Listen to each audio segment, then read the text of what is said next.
흐아!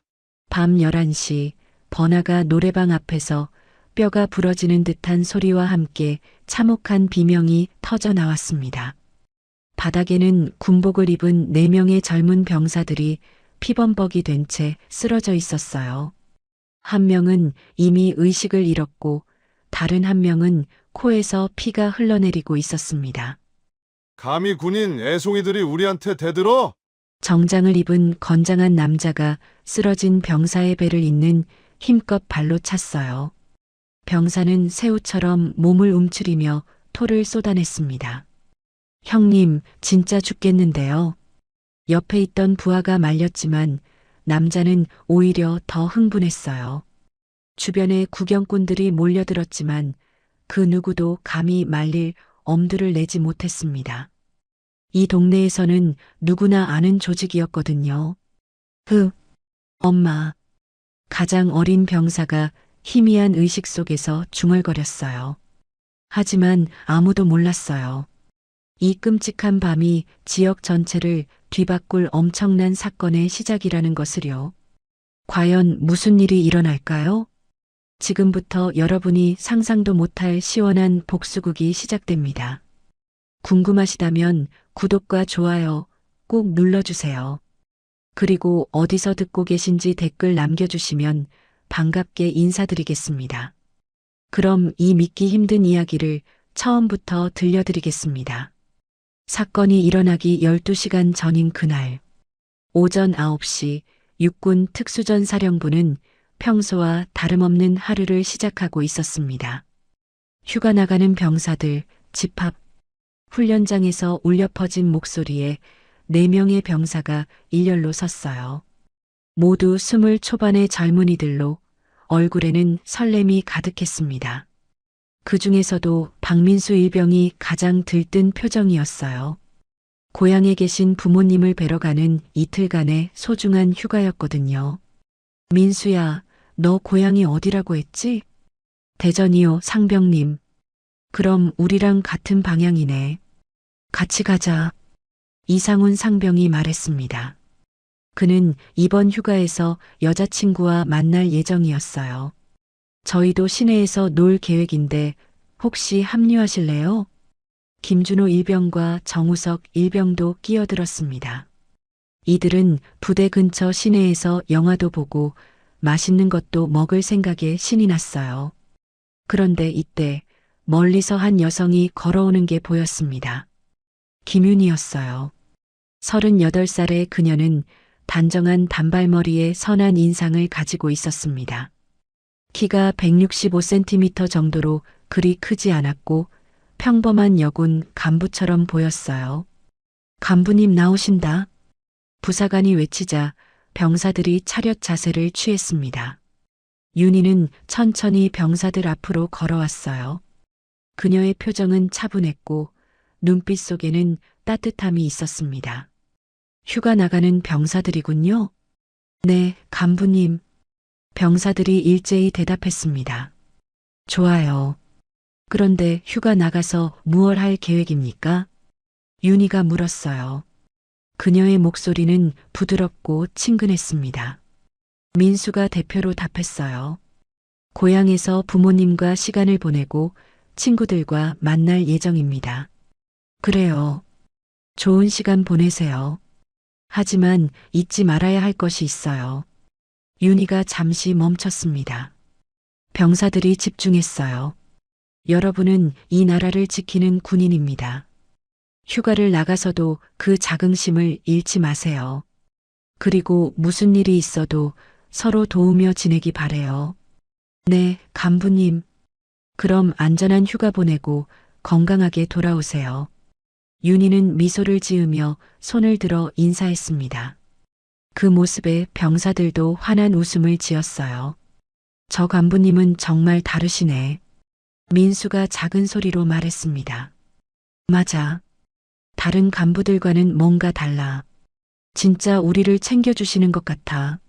상훈이도 동의했어요. 하지만 그들은 전혀 몰랐습니다. 이 평범해 보이는 여군 간부가 사실은. 하지만 그건 나중에 밝혀질 이야기입니다. 오후 2시 병사들은 들뜬 마음으로 부대를 나섰습니다. 형들, 진짜 재밌게 놀아봐요. 막내인 우석이가 신나게 말했어요. 당연하지. 이틀 동안 실컷 놀자. 준호도 맞장구 쳤습니다. 그들은 시내로 향하는 버스에 몸을 맡겼어요. 창밖으로 스쳐 지나가는 풍경을 보며 각자 계획을 세웠습니다. 민수는 부모님께 선물로 드릴 것을 고민했고 상훈이는 여자친구와의 만남을 기다렸어요. 준호와 우석은 어떤 영화를 볼지 의논했습니다. 저녁 8시 4명은 시내 번화가에서 만났습니다. 우와, 여기 진짜 번화하다. 우석이가 감탄했어요. 네온사인이 번쩍이는 거리를 보며 눈을 빛냈습니다. 그럼 일단 식당부터 가자. 배고프다. 상훈이 제안했고 모두가 동의했어요. 그들은 근처 고깃집으로 들어갔습니다. 부대 음식만 먹던 그들에게는 정말 맛있는 저녁이었어요. 이야, 역시 밖에서 먹는 고기가 최고야. 준호가 만족스럽게 말했습니다.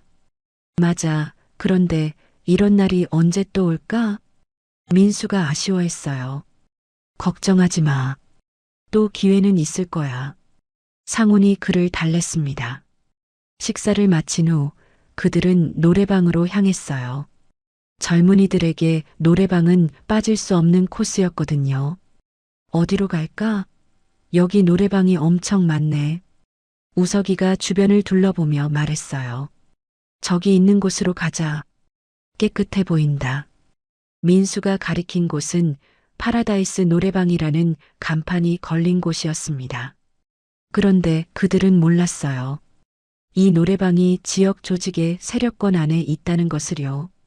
그리고 오늘 밤 그 조직의 핵심 인물들이 이곳에 있다는 것도 말입니다. 자, 그럼 가보자. 4명의 젊은 병사들은 밝은 얼굴로 노래방 안으로 들어갔습니다. 하지만 이것이 그들에게 씻을 수 없는 상처를 남길 끔찍한 밤의 시작이라는 것을 그들은 전혀 알지 못했어요. 그날 밤 11시 4명의 병사들은 파라다이스 노래방으로 들어갔습니다. 어서 오세요. 몇 분이세요? 카운터 직원이 밝게 인사했어요. 4명이요. 2시간 정도 할 예정입니다. 민수가 대답했습니다. 아, 그런데 지금 좀 복잡해서 잠깐만 기다려 주시겠어요? 직원이 뭔가 곤란한 표정을 지었어요. 그때 노래방 안쪽에서 큰 목소리가 들려왔습니다. 아, 이 새끼들아, 술 더 가져와. 네, 형님. 지금 가져오겠습니다. 직원들이 허둥지둥 뛰어다니는 모습을 보며 병사들은 서로 눈을 마주쳤어요. 저기, 우리는 언제 들어갈 수 있나요? 상훈이가 조심스럽게 물었어요. 조금만 더 기다려주세요. 안쪽 손님들이 좀 특별하셔서. 바로 그때 안쪽 방문이 벌컥 열렸습니다. 정장을 입은 건장한 남자가 비틀거리며 나왔어요. 술에 취한 모습이었습니다. 뭐야, 새로운 손님들이네. 최태호가 병사들을 훑어봤어요. 그의 눈빛이 예사롭지 않았습니다. 군인들이잖아. 야, 너희들 이 동네가 어디인 줄 알고 왔어? 죄송합니다. 저희는 그냥 노래방 이용하려고. 민수가 정중하게 대답했지만 최태호는 이미 기분이 나빠진 상태였어요. 그냥? 여기가 그냥 아무나 오는 곳이야? 형님, 괜히 그러시지 마세요. 애들이 뭘 알겠어요. 뒤에서 나온 부하가 말렸지만 최태호는 이미 흥분해 있었습니다. 야, 너희들 어느 부대야? 특수전사령부입니다. 우석이가 솔직하게 대답했어요. 그 순간 최태호의 표정이 더욱 험악해졌습니다. 특수전사령부? 엘리트 코스네. 그럼 우리가 만만해 보여? 그런 뜻이 아닙니다. 준호가 급히 해명했지만 이미 상황은 걷잡을 수 없게 되었어요. 엘리트 군인님들이 우리 구역에 와서 노래방 점령하려고. 최태호가 점점 더 큰 소리를 냈습니다. 다른 방에서도 조직원들이 하나둘 나오기 시작했어요. 정말 죄송합니다. 저희가 다른 곳으로 가겠습니다. 민수가 고개를 숙이며 사과했어요. 이제 와서 가겠다고? 이미 늦었어. 최태호가 갑자기 민수의 가슴팍을 세게 밀었습니다. 민수가 뒤로 휘청거렸어요. 그만하세요. 상훈이가 나서자 다른 조직원들도 덤벼들었습니다. 카운터 직원들은 모두 구석으로 숨어버렸어요. 이런 상황이 처음이 아니었던 것 같았습니다. 군인 주제에 우리한테 대들어? 주먹이 민수의 얼굴을 강타했습니다. 으악! 민수가 바닥에 쓰러지자 다른 조직원들도 일제히 달려들었어요. 좁은 노래방 로비에서 일방적인 폭행이 시작되었습니다. 4명의 젊은 병사들은 수적으로도 밀렸고 상대방은 이런 싸움에 익숙한 사람들이었어요. 그만해. 그만하라고. 준호가 소리쳤지만 주먹과 발길질은 계속되었습니다. 도와주세요. 우석이가 절규했지만 직원들은 모두 숨어버린 상태였어요. 10분 후 노래방 바닥에는 피투성이가 된 4명의 병사들이 쓰러져 있었습니다. 이런 애송이들이 감히. 최태호가 숨을 헐떡이며 말했어요. 형님, 이제 그만하시죠. 사람 죽겠어요. 죽어도 싸지. 다음부터는 함부로 이런 데 오지 마라. 최태호는 그렇게 말하고 부하들과 함께 유유히 사라졌습니다. 노래방에는 신음소리만 가득했어요. 다음 날 오전 8시 부대에는 충격적인 연락이 왔습니다. 간부님, 긴급 상황입니다. 당직 부사관이 숨을 헐떡이며 달려왔어요. 윤희가 서류를 보다가 고개를 들었습니다. 무슨 일인가요? 어젯밤 휴가 나간 병사들이 병원에 실려갔습니다. 윤희의 표정이 순식간에 굳어졌어요. 뭐라고요? 자세히 말해보세요. 민수, 상훈, 준호, 우석 4명 모두 폭행을 당해서 응급실에 있습니다. 윤희는 즉시 자리에서 일어났습니다. 지금 당장 병원으로 가겠어요. 차를 준비해 주세요. 네, 간부님. 1시간 후 시립병원 응급실.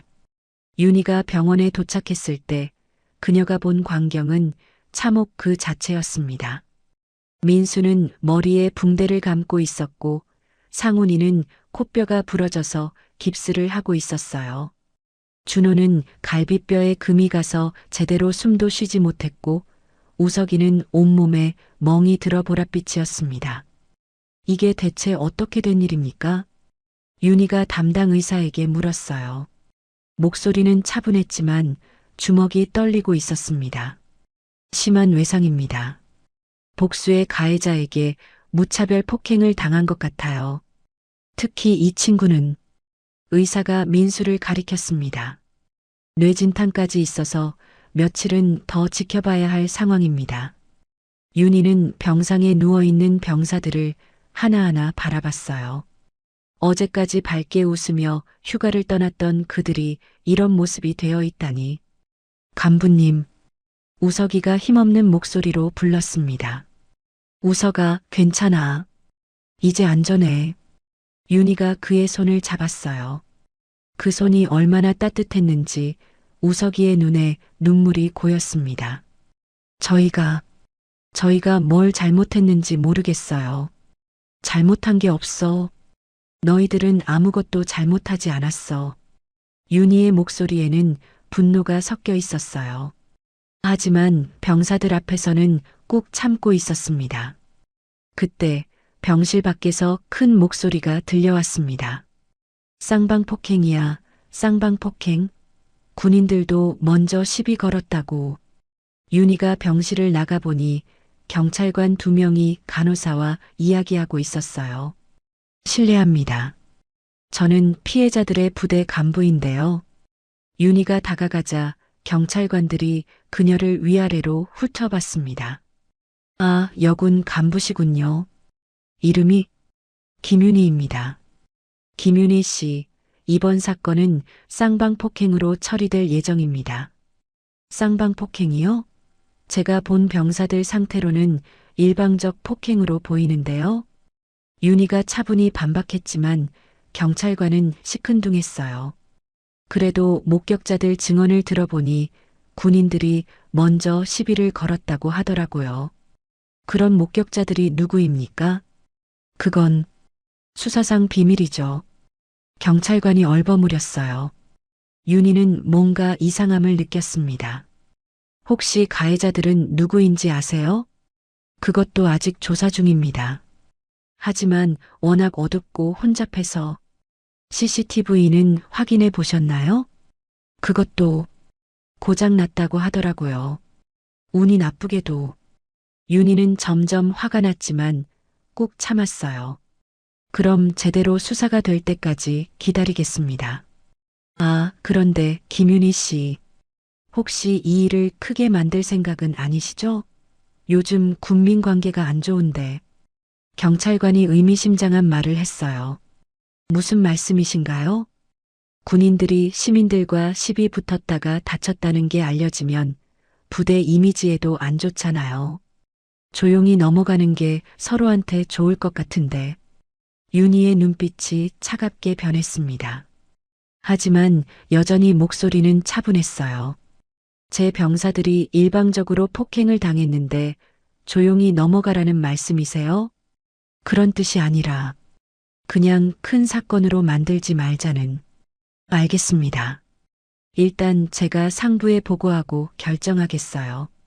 윤희가 돌아서려는데 경찰관이 다시 불렀어요. 아, 그리고 김윤희 씨. 이 동네는 좀 복잡한 곳이니까 괜한 일에 휘말리지 마세요. 특히 여자 혼자서는.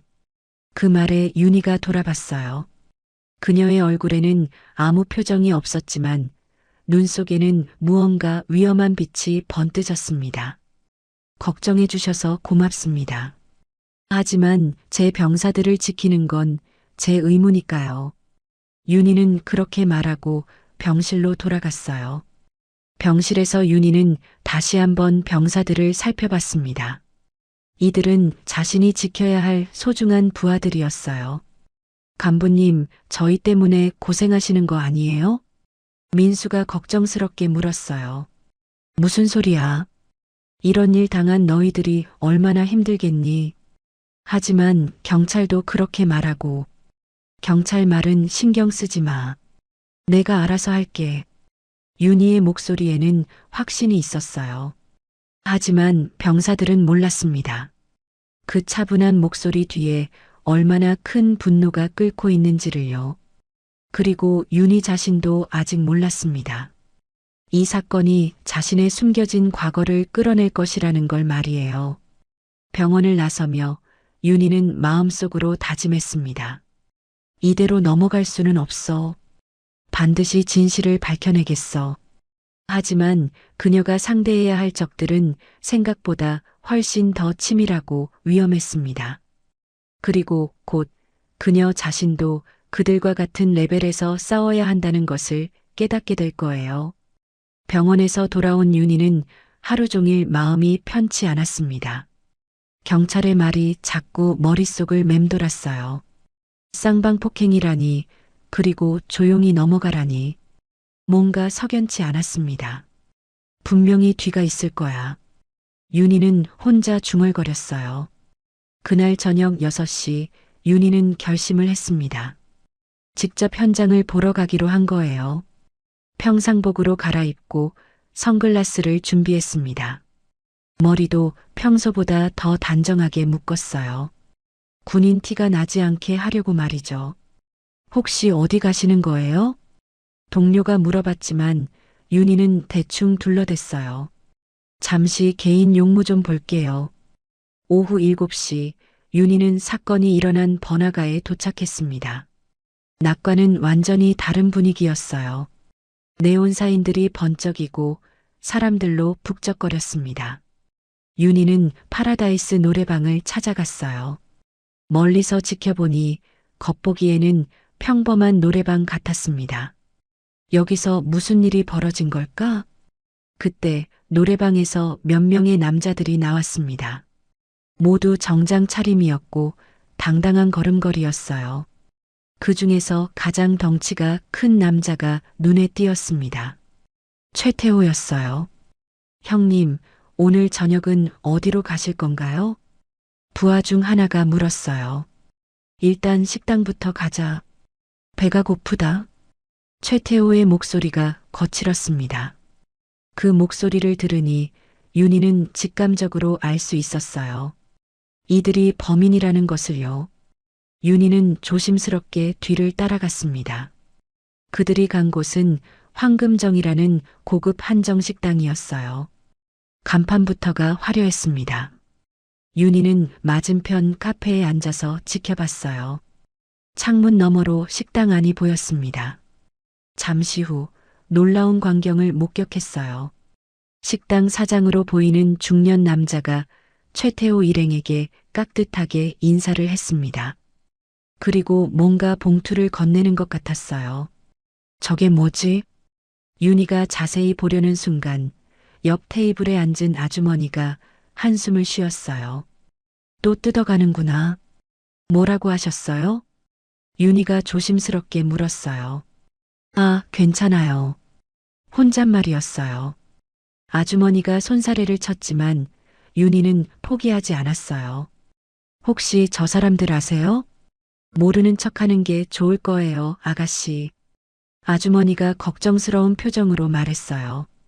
이 동네 사시나요? 저는 처음 와봐서 30년째 살고 있어요. 하지만 요즘은 예전 같지 않아요. 아주머니의 목소리에 서글픔이 묻어 있었어요. 어떤 면에서 말이에요? 저 사람들 때문이죠. 이 동네 상인들이 얼마나 힘들어하는지. 그때 아주머니가 갑자기 입을 다물었어요. 최태호 일행이 식당에서 나오고 있었거든요.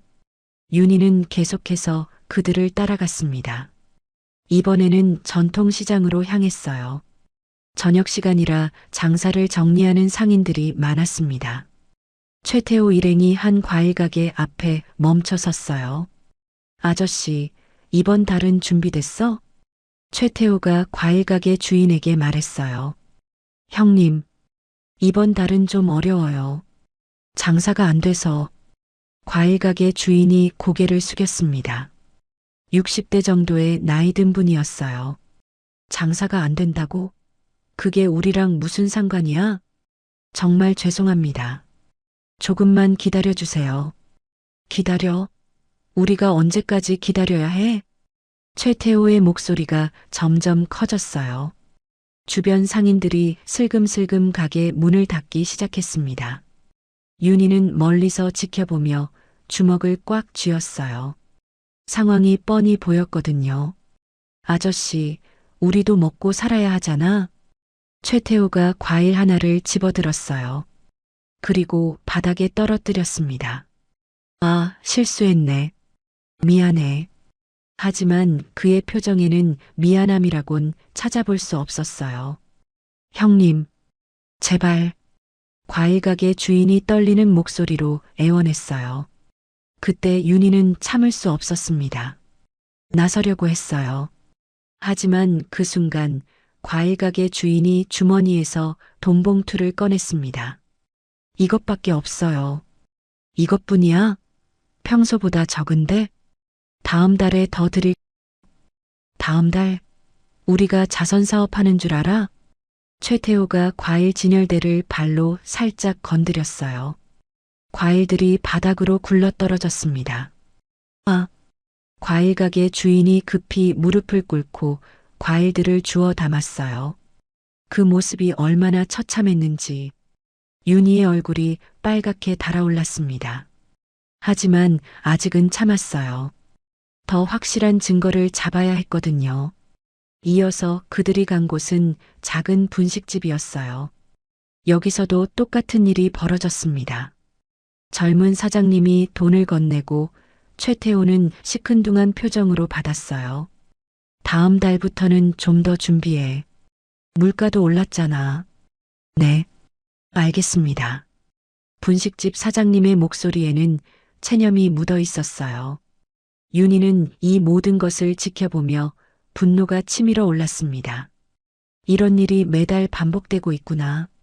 그때 최태호 일행이 또 다른 곳으로 이동했어요. 윤희도 따라갔습니다. 마지막으로 간 곳은 작은 술집이었어요.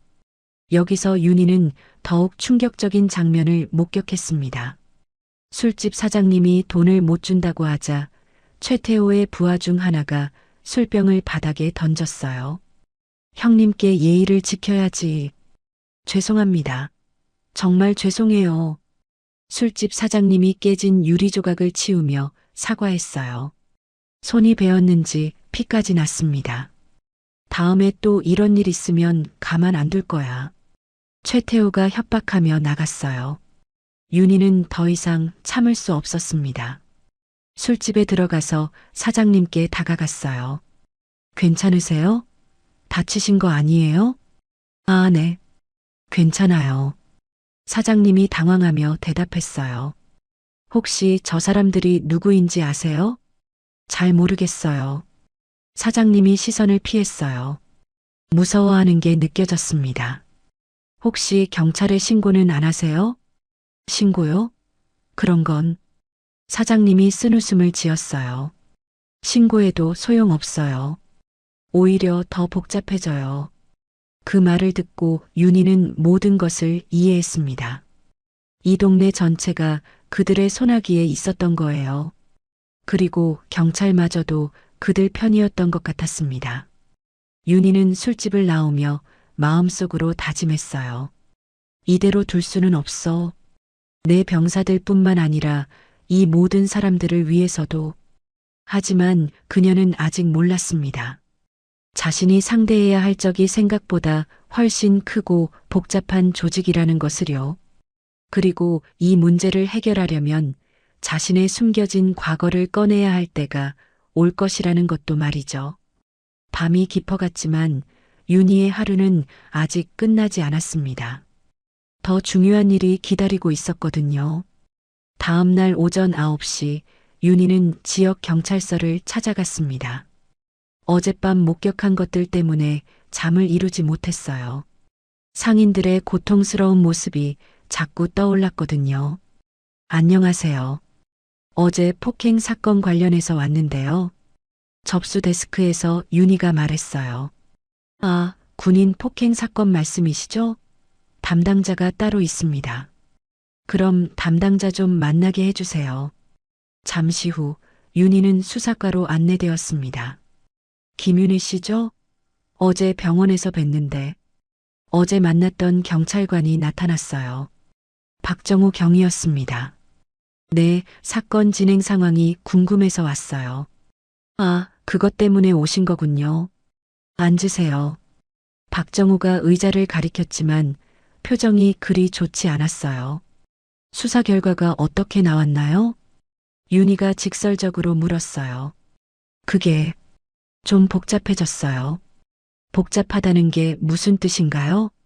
목격자들 진술이 좀 엇갈리더라고요. 박정우가 애매하게 말했어요. 구체적으로 어떻게 엇갈리는 건가요?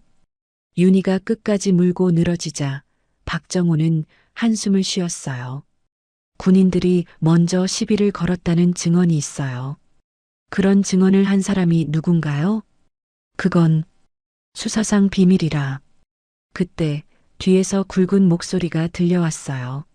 무슨 소리가 이렇게 크지? 돌아보니 경찰서장 이상민이 걸어오고 있었습니다. 50대 중반으로 보이는 그는 배가 나온 전형적인 중년 남성이었어요. 아, 서장님. 이분이 어제 사건 관련해서. 아, 군인 폭행 사건? 그거 이미 정리됐는데? 이상민이 대수롭지 않게 말했어요. 정리됐다고요? 윤희가 눈썹을 치켜 올렸어요. 네. 쌍방 폭행으로 결론 났어요. 서로 합의하기로 했고요. 합의요? 제가 언제 합의한다고 했나요? 아, 김윤혜 씨였나? 이런 일은 크게 만드는 게 아니에요. 이상민이 윤희를 위아래로 훑어보며 말했어요. 그 시선이 불쾌했습니다. 크게 만든다는 게 무슨 뜻입니까? 군인들이 시민과 시비 붙었다는 소문이 나면 부대 이미지에도 안 좋잖아요. 제 병사들이 일방적으로 폭행당했는데 왜 부대 이미지를 걱정해야 하죠? 윤희의 목소리가 차가워졌어요. 일방적 폭행이라. 그런데 목격자들은 다르게 증언하던데요. 이상민이 비웃듯 말했어요. 그 목격자들을 직접 만나볼 수 있을까요? 그건 안 되죠. 개인정보 보호 때문에. 그럼 CCTV 영상은요? 불행히도 고장났더라고요. 이상민이 손을 펼쳐 보이며 얼버무렸어요. 윤희는 점점 화가 났지만 꾹 참았어요. 혹시 가해자들은 누구인지 파악하셨나요? 그것도 아직 조사 중이에요. 워낙 어둡고 혼잡해서. 하지만 제가 조사해 보니 이 지역에는 특정 조직이 활동하고 있던데요. 윤희가 폭탄 발언을 했어요. 순간 이상민과 박정호의 표정이 굳어졌습니다. 무슨 소리죠? 이상민이 당황하며 말했어요. 어젯밤 이 동네를 돌아다녔는데 상인들이 특정 조직에게 돈을 상납하는 것을 봤어요. 그건 추측에 불과하죠. 증거가 있나요? 증거요? 지금 만들면 되겠네요. 윤희의 눈빛이 날카로워졌어요. 뭐라고요? 이상민이 당황했어요. 제 말은 제대로 수사하면 얼마든지 증거를 찾을 수 있다는 뜻입니다. 김윤희 씨, 우리도 최선을 다해서 수사하고 있어요. 하지만 현실적인 한계가. 박정호가 변명했지만 윤희는 이미 모든 것을 파악하고 있었어요. 그때 이상민의 휴대폰이 울렸습니다. 잠깐 받겠습니다. 이상민이 전화를 받았어요. 네, 형님. 네, 알겠습니다. 네, 처리하겠습니다. 전화 내용이 다 들렸어요. 윤희는 모든 것을 이해했습니다. 전화를 끄는 이상민이 더욱 당당해졌어요. 김윤희 씨, 이 사건은 이미 종결된 거나 마찬가지예요. 더 이상 문제 삼지 마세요. 종결이라니요? 범인도 못 잡고 종결인가요? 범인을 잡는다고 해서 달라지는 게 있나요? 이미 다친 건 다친 거고. 그럼 앞으로도 계속 이런 일이 일어나겠네요. 윤희가 냉정하게 말했어요. 그런 일은 없을 겁니다. 우리가 순찰을 강화할 테니까요. 이상민이 적당히 얼버무렸어요. 순찰 강화로 해결될 문제가 아닌 것 같은데요. 그럼 어떻게 하자는 거죠? 김윤희 씨가 직접 해결할 건가요? 이상민이 비꼬듯 말했어요. 그 순간 윤희의 눈빛이 변했습니다. 네, 맞습니다. 네, 제가 직접 해결하겠습니다. 윤희가 단호하게 선언했어요. 뭐라고요? 무슨 소리를 하는 거예요? 이상민이 어이없다는 표정을 지었어요. 경찰이 제 역할을 하지 않는다면 제가 직접 나서겠습니다. 김윤희 씨, 정신 차리세요. 당신이 뭘 할 수 있다고. 많은 것을 할 수 있습니다. 윤희가 일어섰어요. 그 순간 그녀에게서 지금까지 느껴보지 못한 기운이 흘러나왔습니다. 혹시 군법으로 민간인을 처벌할 수 있다고 생각하는 건가요? 그건 불가능해요. 박정호가 말했지만 윤희는 미소를 지었어요. 군법이 필요 없는 방법도 있죠. 무슨 뜻이죠? 이 동네 조직이 제 병사들을 다치게 했다면 그에 상응하는 대가를 치러야 해요. 윤희의 목소리에는 확신이 넘쳤어요. 김윤희 씨, 함부로 행동하다가는 당신이 더 큰 문제에 휘말릴 수 있어요. 이상민이 협박조로 말했어요. 걱정해 주셔서 고맙습니다. 하지만 제가 누구인지 아직 모르시는 것 같네요. 당신이 누구든 상관없어요. 여기서는 우리 법이 통해요. 그런가요? 곧 알게 될 겁니다. 윤희가 돌아서려는데 이상민이 다시 불렀어요. 김윤희 씨, 정말 후회할 일 하지 마세요. 이 동네는 당신이 상대할 만한 곳이 아니에요. 윤희가 뒤돌아봤어요. 그녀의 얼굴에는 어떤 표정도 없었지만 눈 속에는 무언가 위험한 빛이 번뜩였습니다. 후회할 일이라. 그건 제가 판단할 문제입니다. 정말 고집세네. 그럼 알아서 하세요. 하지만 나중에 울면서 오지는 마세요. 이상민이 손사래를 쳤어요. 윤희는 더 이상 대답하지 않고 경찰서를 나왔습니다. 밖으로 나오면서 그녀는 마음속으로 다짐했어요. 이제 시작이야. 진짜 내가 누구인지 보여줄 때가 왔어. 하지만 경찰서 안에 이상민과 박정호는 몰랐습니다. 방금 자신들이 이 나라에서 가장 위험한 사람 중 한 명에게 선전포고를 받았다는 것을요. 그리고 곧 이 동네 전체가 뒤바뀔 거라는 것도 말이죠. 경찰서를 나온 윤희는 바로 부대로 돌아갔습니다. 하지만 평소와는 다른 모습이었어요. 뭔가 결심을 굳힌 사람의 표정이었습니다. 오후 3시 윤희는 자신의 사물함을 열었어요. 가장 안쪽에 숨겨둔 작은 상자를 꺼냈습니다. 잠금 장치를 풀자 안에는 평범하지 않은 물건들이 들어 있었어요. 검은색 전술 장갑, 특수 제작된 통신기, 그리고 작은 배지 하나. 배지에는 707 특수임무대대라는 글자가 새겨져 있었습니다. 윤희는 그 배지를 한참 바라봤어요. 20년 만이네. 혼잣말을 중얼거리며 배지를 주머니에 넣었습니다. 그날 저녁 8시 윤희는 검은색 운동복 차림으로 번화가에 나타났습니다. 머리를 뒤로 묶고 얼굴에는 마스크를 착용했어요. 완전히 다른 사람이 된 것 같았습니다. 목표는 최태호 일행이 자주 가는 유흥업소였어요. 어제 미행하면서 파악해둔 곳이었습니다. 블랙로즈라는 간판이 걸린 곳이었어요. 윤희는 건물 뒤편으로 돌아갔습니다. 이런 류의 건물 구조는 훤히 꿰뚫고 있었거든요. 비상계단을 통해 3층으로 올라갔어요. 놀랍도록 조용한 움직임이었습니다. 창문을 통해 안을 살펴보니 최태호와 부하들이 술을 마시며 떠들고 있었어요. 형님, 그 군인년 진짜 재미있더라. 감히 우리한테 대들어? 그러게 말이야. 나중에 혼내줘야지. 최태호가 웃으며 말했어요. 윤희는 그 대화를 들으며 주먹을 꽉 쥐었습니다. 이제 시작이야. 오후 9시 윤희는 건물에 들어갔습니다. 1층 로비에서 경비원이 막아섰어요. 여기 어디 가시는 거예요? 3층에 볼 일이 있어서요. 윤희가 차분하게 대답했어요. 3층은 일반인 출입 금지인데요. 그래요? 그럼 어쩌죠? 윤희가 미소를 지었어요. 하지만 그 미소는 예사롭지 않았습니다. 순간 경비원이 뭔가 이상함을 느꼈어요. 잠깐만. 하지만 이미 늦었습니다.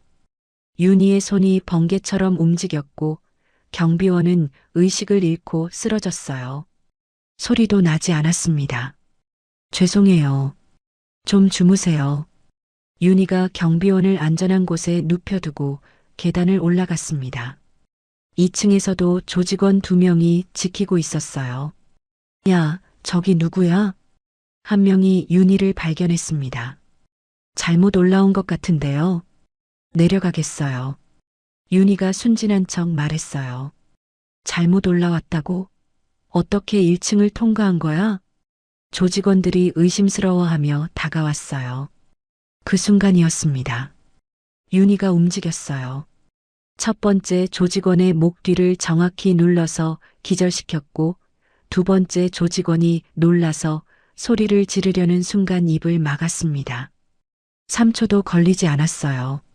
이것도 죄송해요. 2명 모두 조용히 쓰러뜨린 후 윤희는 3층으로 향했습니다. 3층 복도에서 윤희는 잠시 멈춰 섰어요. 안에서 들려오는 소리를 정확히 파악했습니다.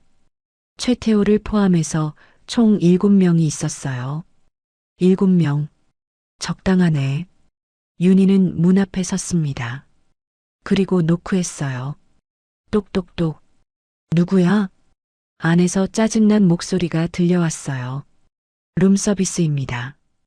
윤희가 음성을 바꿔서 대답했어요. 룸서비스? 우리 시킨 적 없는데? 매니저님이 서비스라고 보내신 거예요. 잠시 조용해지더니 발걸음 소리가 들려왔어요. 문이 열렸습니다. 뭐야, 이거? 문을 연 조직원이 윤희를 보고 당황했어요. 바로 그 순간 윤희가 움직였습니다.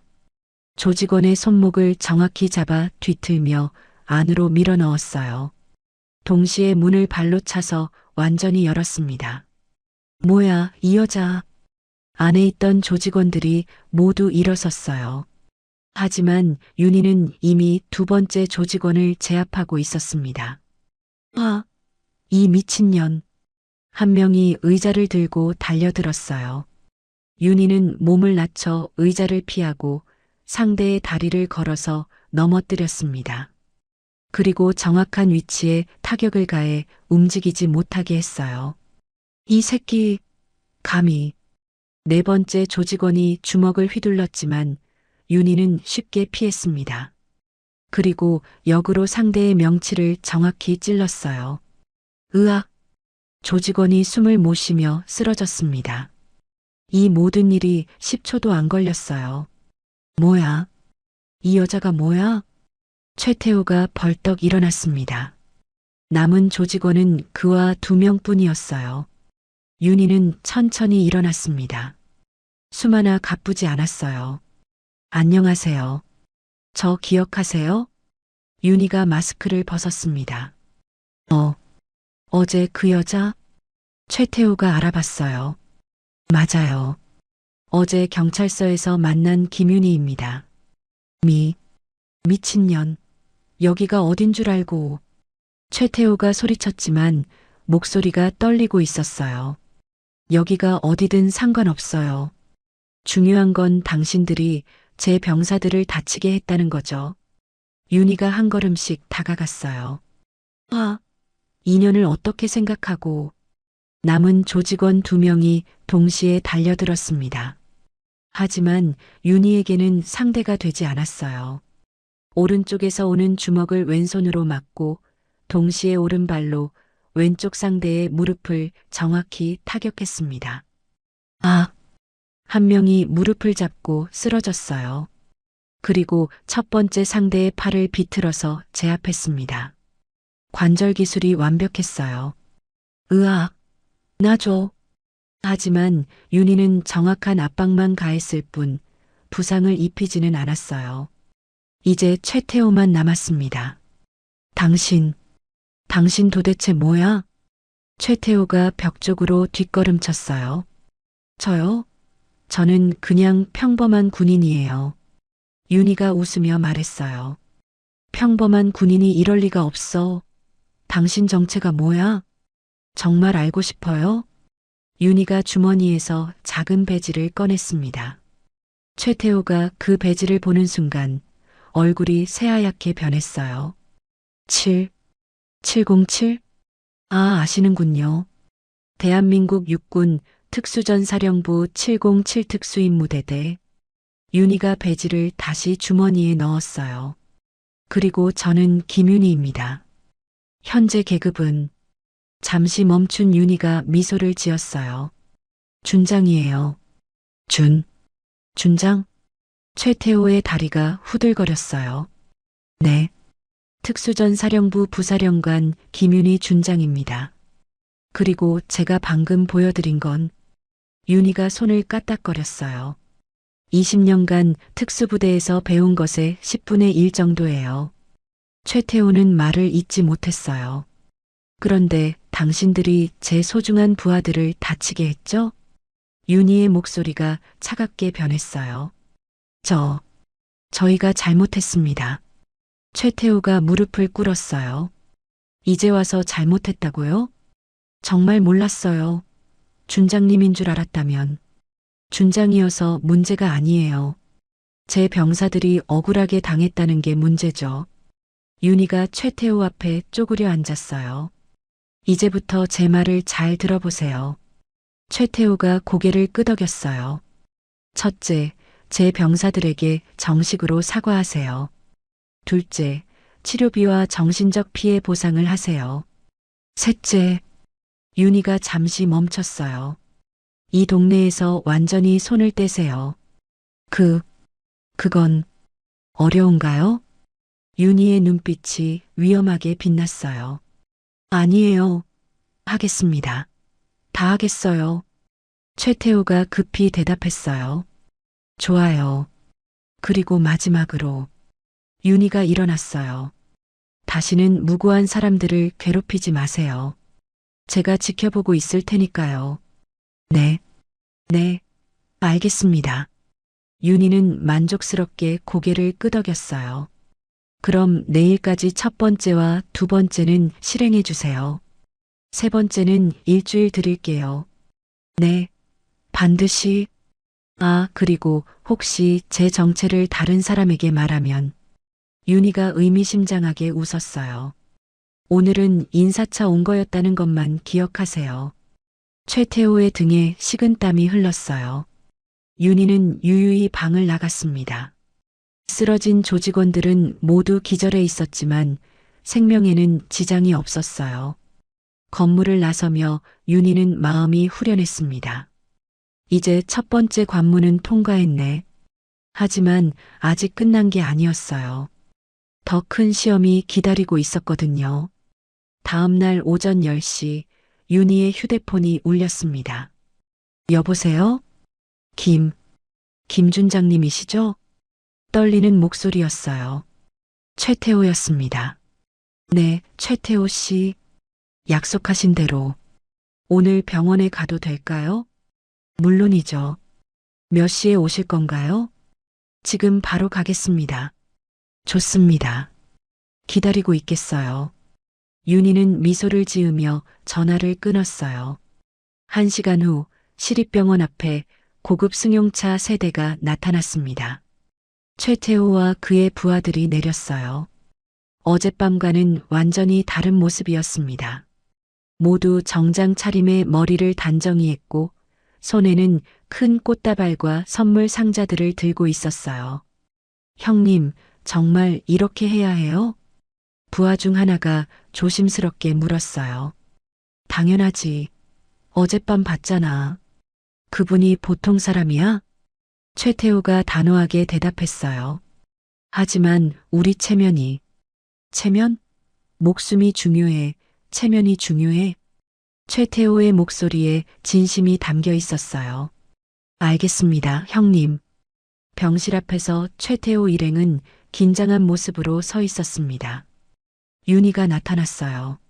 오셨네요. 네. 김준장님. 최태호가 고개를 숙였어요. 병사들에게 미리 말해뒀어요. 들어가세요. 윤희가 병실 문을 열었습니다. 병실 안에는 아직 회복 중인 4명의 병사들이 있었어요. 모두 의아한 표정으로 들어오는 사람들을 바라봤습니다. 얘들아, 어젯밤 일로 사과하러 오신 분들이야.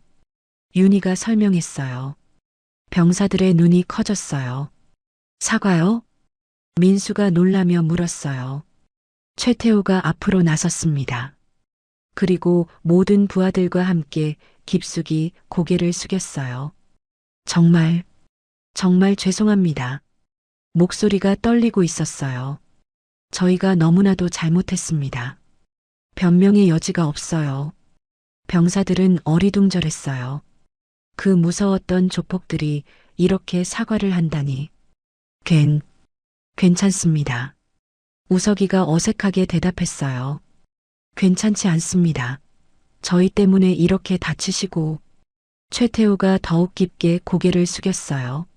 정말 죄송합니다. 용서해 주십시오. 부하들도 모두 일제히 사과했어요. 죄송합니다.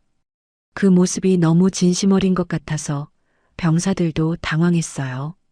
정말 괜찮아요. 이제 다 나았으니까. 상훈이가 말했지만 최태호는 계속 고개를 숙이고 있었어요. 아니에요. 저희가 변상을 해야 해요. 최태호가 부하에게 눈짓했어요. 부하 하나가 큰 봉투를 꺼냈습니다. 치료비와 정신적 피해 보상금입니다. 아니에요.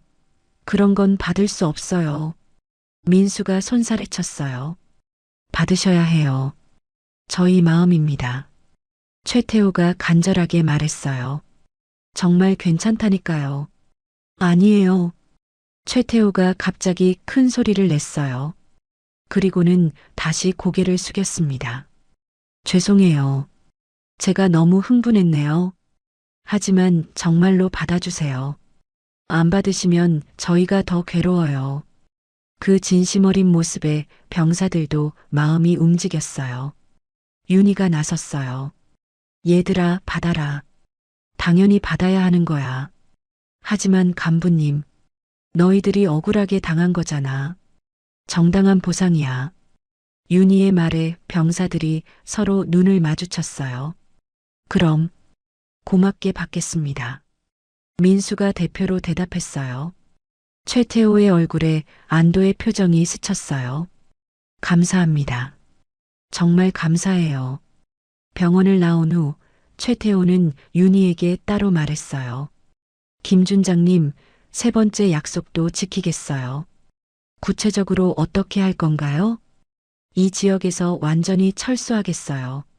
다른 사업들도 모두 정리하고 상인들한테 받던 돈도요? 당연히 중단하겠어요. 그리고 미안하다고 전해주세요. 최태호의 목소리에는 진심이 담겨 있었어요. 좋습니다. 하지만 확인은 할 거예요. 네, 언제든지 확인하세요. 그리고 혹시 마음이 바뀌어서 다시 나타나면 윤희가 의미심장하게 말했어요. 절대 그런 일 없을 거예요. 약속드려요. 최태호가 급히 대답했어요. 그날 저녁 윤희는 다시 전통시장을 찾아갔습니다. 과일가게 앞에 서자 할아버지가 알아봤어요. 어젯밤 그 아가씨. 안녕하세요, 할아버지. 무슨 일로 또 오셨어요?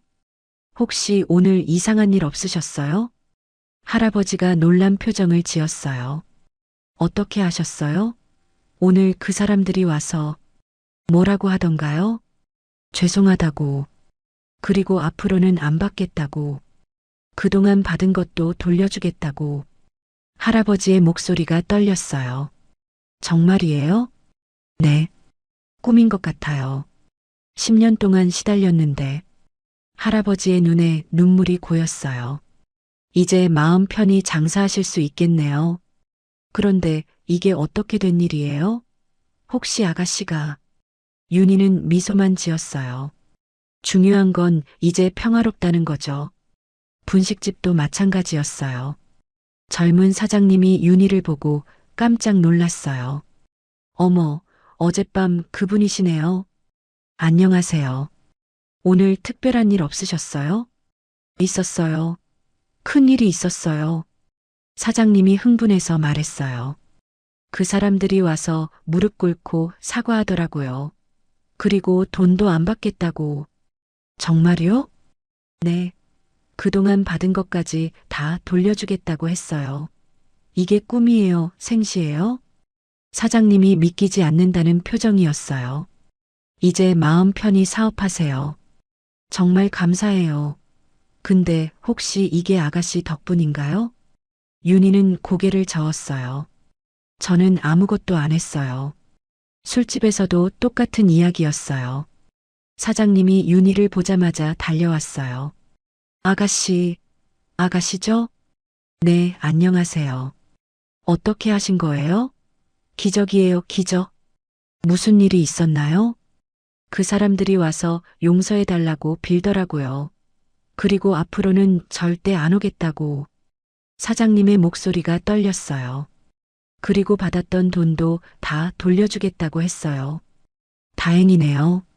아가씨가 뭘 하신 거예요? 제발 알려주세요. 하지만 윤희는 그냥 미소만 지었어요.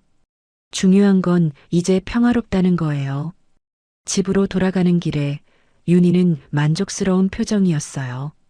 첫 번째 문제는 깔끔하게 해결되었습니다. 병사들도 제대로 된 사과를 받았고 상인들도 해방되었어요. 하지만 윤희는 알고 있었습니다. 진짜 문제는 이제부터라는 것을요. 조직의 우두머리가 이런 일을 그냥 넘어갈 리 없었거든요. 그리고 경찰과의 유착 관계도 아직 정리되지 않았어요. 이제 진짜 시작이야. 윤희는 마음속으로 각오를 다졌습니다. 내일부터는 더 큰 싸움이 기다리고 있을 테니까요. 다음 날 오전 지역 경찰서는 난리가 났습니다. 이상민 서장의 사무실에서는 고함 소리가 끊이지 않았어요. 뭐라고? 최태호가 꼬리를 내렸다고? 네, 서장님. 어제부터 갑자기 모든 업소에서 철수한다고. 박정우 경위가 당황하며 보고했어요. 그리고 상인들한테 받던 돈도 안 받겠다고 하고 그동안 받은 것도 돌려주겠다고 했답니다. 말이 안 돼. 최태호가 그럴 사람이야? 이상민이 책상을 주먹으로 쳤어요. 뭔가 있을 거야.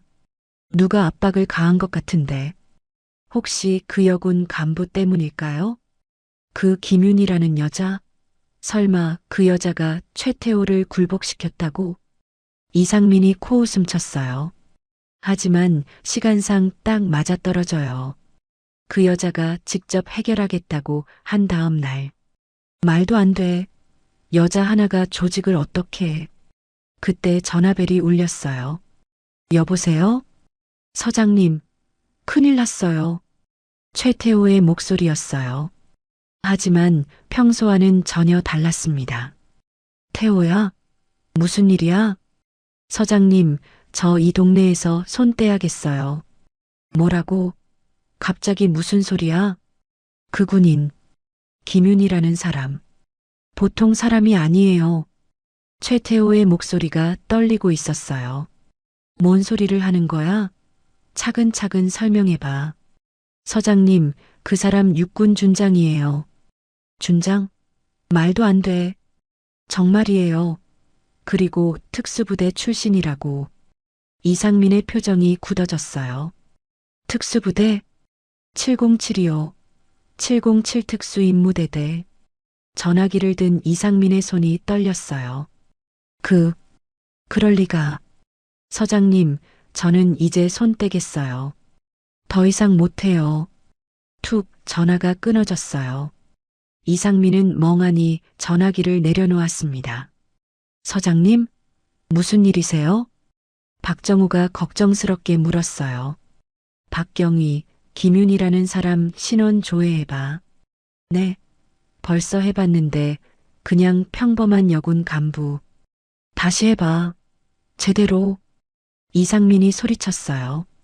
1시간 후 박정우가 새하얗게 질린 얼굴로 돌아왔어요. 서장님, 큰일 났습니다. 뭐가? 김윤희. 정말 준장이에요. 종이 뭉치를 내려놓으며 박정우가 말했어요. 그리고 특수전 사령부 부사령관입니다. 이상민이 서류를 뒤적였어요. 그리고 점점 얼굴이 파랗게 변했습니다. 이게 진짜야? 네. 그리고 이건 그분의 경력사항인데. 박정우가 다른 서류를 꺼냈어요. 20세의 육군사관학교 수석 졸업, 즉시 특수전 사령부 배치. 이상민이 서류를 읽어내려갔어요. 소위 진급 후 707 특수임무대대 배속. 중2 때 해외 특수임무 수행. 목소리가 점점 작아졌어요. 대위 때 테러범 소탕 작전 공로로 무공훈장. 소령 때 인질 구출 작전 성공. 서장님, 중령 때 국제 대테러 훈련 교관. 대령 때 특수작전 사령관 참모장. 서장님, 그만 보세요. 그리고 38세 최연소 준장 진급. 서류가 이상민의 손에서 떨어졌어요. 우리가 누구를 건드린 거야? 박정우도 말을 잇지 못했어요. 바로 그때 이상민의 상급자인 지방경찰청장에게서 전화가 왔어요. 이상민 서장. 네, 청장님. 지금 당장 올라와. 무슨 일이십니까? 김윤희 준장권으로. 이상민의 다리가 후들거렸어요. 그게. 설명은 여기 와서 해. 지금 당장. 전화가 끊어졌어요. 박경희, 나 지방청 올라간다. 서장님, 설마. 아무 말하지 마. 일단 기다려. 2시간 후 지방경찰청. 청장실에는 이상민뿐만 아니라 여러 고위 간부들이 모여 있었어요. 이상민 서장 앉아. 지방경찰청장 김철수가 차가운 목소리로 말했어요. 네, 청장님. 김윤희 준장을 아나? 네. 알고 있습니다. 어떻게 알고 있지? 그냥 관할 지역의 군 간부라고 생각했습니다. 군 간부라고? 김철수 청장이 냉소적으로 웃었어요. 김윤희 준장이 누군지 알아? 네. 이상민이 고개를 숙였어요. 특수전사령부 부사령관이야. 그리고 청장이 서류를 펼쳤어요. 지난 20년간 국가기밀작전을 수행한 특수요원이고 대테러 전문가야. 네. 그런 분한테 뭐라고 했지? 그게 여자 혼자서는 위험하다고, 조용히 넘어가라고. 청장의 목소리가 점점 커졌어요. 정말 죄송합니다. 죄송하다고? 너 때문에 우리 경찰 전체가 망신당했어. 다른 간부들도 이상민을 노려봤어요. 그리고 최태호 조직과 유착되어 있다는 첩보도 입수했는데 이상민의 얼굴이 새하얗게 변했어요. 그건 변명하지 마. 증거는 다 있어. 청장님, 제가 이상민 서장 즉시 직위 해제야. 그리고 감찰 조사를 받아. 청장님, 제발. 김윤희 준장께 정식으로 사과하고 이 지역 조직과의 유착관계 전체를 수사할 거야. 이상민이 무릎을 꿇었어요. 청장님, 한 번만. 나가. 더 이상 볼 얼굴이 아니야. 그날 저녁 윤희에게 전화가 왔어요. 김윤희 준장님이십니까? 네, 누구시죠? 지방경찰청장 김철수입니다. 윤희가 놀랐어요. 아, 청장님. 무슨 일로? 이번에 저희 부하가 실례를 많이 범했습니다. 정식으로 사과드리고 싶어서요. 아, 그런 일로. 이상민 서장은 즉시 직위 해제했고 감찰 조사를 받게 했습니다. 그렇게까지 하실 필요는 아닙니다. 마땅히 받아야 할 조치입니다. 그리고 앞으로 이런 일이 다시 발생하지 않도록 하겠습니다. 고맙습니다, 청장님. 그리고 준장님께서 하신 일 정말 대단합니다. 우리가 해야 할 일을 해주셨네요. 윤희는 겸손하게 대답했어요. 당연히 해야 할 일을 했을 뿐입니다. 역시 특수전사령부 부사령관답습니다. 언제 한번 뵙고 인사드리고 싶은데 기회가 되면요. 전화를 끊으며 윤희는 만족스러운 미소를 지었어요. 그날 밤 박정우 경위가 동료들에게 말했어요. 우리가 얼마나 큰 사람을 무시했는지 알아? 그 김윤희라는 분 말이야? 응. 특수전사령부 부사령관이야. 그리고 20년간 국가기밀작전을 수행한 전설적인 인물이라고. 헉! 그런 분을 우리가. 서장님이 완전히 망했지. 그분한테 여자 혼자서는 위험하다고 했다잖아. 아이고. 그분 앞에서 위험하다니. 앞으로 우리도 조심해야 해. 함부로 사람을 판단하면 안 돼. 조폭들은 완전히 굴복했고 부패한 경찰들도 처벌받았어요. 하지만 윤희는 알고 있었습니다. 진짜 마무리는 아직 남아있다는 것을요. 병사들이 완전히 회복되고 지역이 정말 평화로워질 때까지는 끝이 아니었거든요. 일주일 후 시립병원에서 좋은 소식이 들려왔습니다. 축하드려요. 이제 완전히 회복되셨어요. 담당 의사가 환한 웃음을 지으며 말했어요. 4명의 병사들이 모두 침대에서 일어나 있었습니다. 얼굴에는 생기가 돌았고 멍 자국들도 거의 사라졌어요. 정말요? 부대에 복귀해도 되나요? 민수가 기대에 찬 목소리로 물었어요. 네, 아무 문제 없습니다. 다만 며칠 더 쉬시는 것을 권해드려요. 감사합니다. 병사들이 일제히 인사했어요. 그때 병실 문이 열리며 윤희가 들어왔습니다. 우리 용사들 다 나았네? 간부님, 병사들이 반갑게 인사했어요. 이제 정말 괜찮은 거지?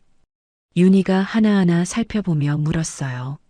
네, 완전히 다 나았어요. 우석이가 팔을 이리저리 흔들며 보여줬어요. 다행이다. 그동안 많이 걱정했어. 간부님 덕분이에요. 정말 고맙습니다.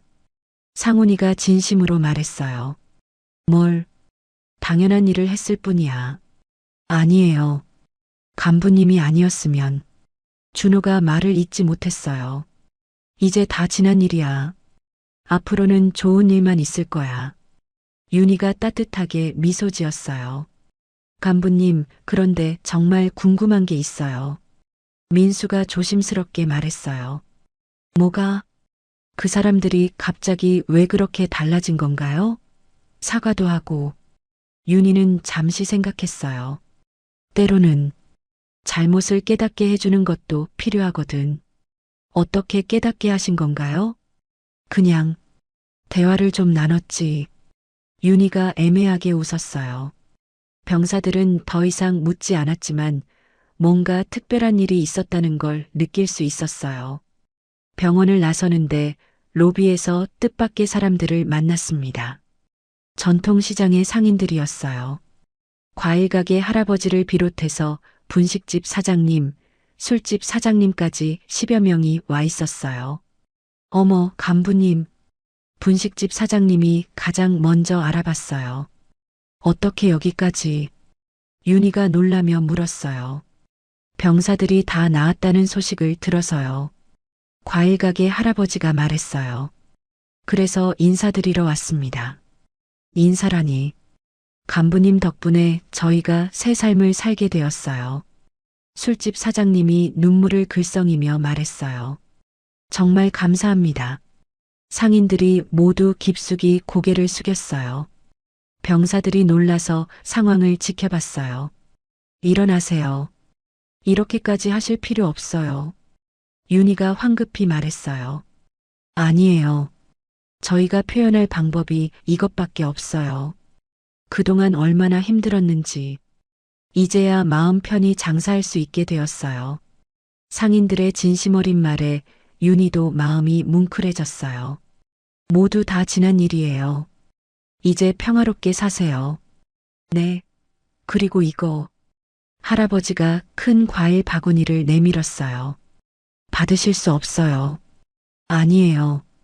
저희 마음이에요. 꼭 받아주세요. 다른 상인들도 각자 준비한 선물들을 내밀었어요. 정말 감사한 마음이에요. 병사들은 이 모든 광경을 보며 감동했어요. 자신들을 위해 이렇게 많은 일을 해주신 간부님이 있다는 것이 고마웠거든요. 간부님, 민수가 감격스러운 목소리로 불렀어요. 왜? 정말 고맙습니다. 네 명이 모두 윤희에게 깊숙이 인사했어요. 얘들아, 윤희의 목소리도 떨렸어요. 간부님이 계셔서 저희가 얼마나 든든한지 몰라요. 앞으로도 저희를 잘 부탁드려요.